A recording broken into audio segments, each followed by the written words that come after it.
Now let's look at a user tip. You'll be aware that the modern cassette has a special device that allows you to tell you when it's time to empty what's inside.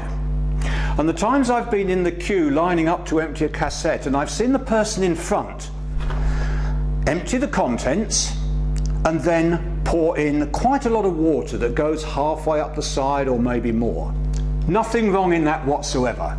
Makes good sense. Maybe one of those naughty children or grandchildren used far too much paper and it's got caught. So a rinse out is good. That makes sense. But wait. I see people shaking it about like this with great vigour before they empty it out. Bad mistake. And this is why. The device inside, which tells you when it's full or not, is a little float. It's a float mechanism. Now the float mechanism on a cassette toilet is surprisingly fragile.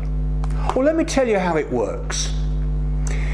As it moves up and down as a float, it would have been logical to have had a spindle coming through the side to operate a marker, and some of your toilets will have a red and a green indicator telling you the state of fill inside. Now other ones will have a light. A red light comes on saying, help, please empty this. Either way, it doesn't have a spindle because moisture would leak out, the contents would leak out. Do you remember those science lessons when you used to play with magnets, and if you put two magnets close together they would either attract or they'd move apart from each other?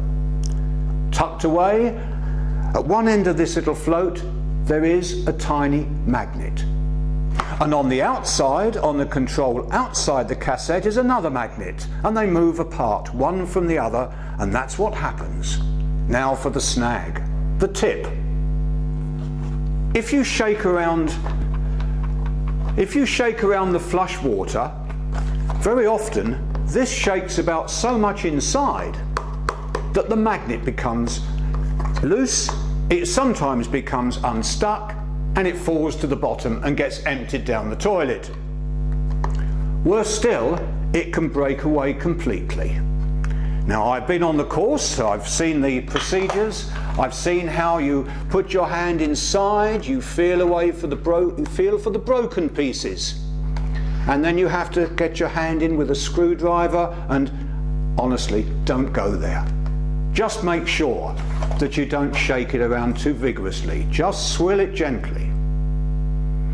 Now I want to look at another tip as a finish really, to bits and pieces that you could do yourself.